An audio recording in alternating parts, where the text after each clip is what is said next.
कल्याण अहिल्यानगर महामार्गावर ओतूर परिसरात जिल्हा परिषद शाळेतील विद्यार्थ्यांच्या एसटी बसचा भीषण अपघात झाला। पहाटेच्या सुमारास घडलेल्या या अपघातात सुमारे 10 ते 15 विद्यार्थी जखमी झाल्याची माहिती समोर आली आहे। अहिल्यानगर जिल्ह्यातील जिल्हा परिषद शाळेतील तब्बल 53 विद्यार्थी जुन्नर तालुक्यातील शिवनेरी, ओझर आणि लेण्याद्री येथे सहलीसाठी येत होते। दरम्यान ओतूरजवळ बस चालकाचा वाहनावरील ताबा सुटल्याने एसटी बस डिव्हायडरला धडकली आणि त्यानंतर बस पलटी झाली। अपघातानंतर परिसरातील नागरिकांनी तात्काळ घटनास्थळी धाव घेत विद्यार्थ्यांना बाहेर काढले। जखमी विद्यार्थ्यांना तातडीने उपचारासाठी जवळच्या रुग्णालयात दाखल करण्यात आलं असून पोलिसांकडून घटनेचा पुढील तपास सुरू आहे।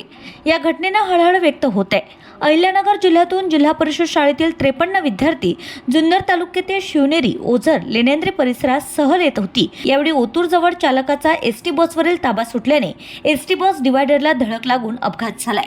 या अपघातात एसटी बस पलटी झाली असून स्थानिक नागरिकांच्या मदतीने विद्यार्थ्यांना उपचारासाठी रुग्णालयात दाखल करण्यात आलंय।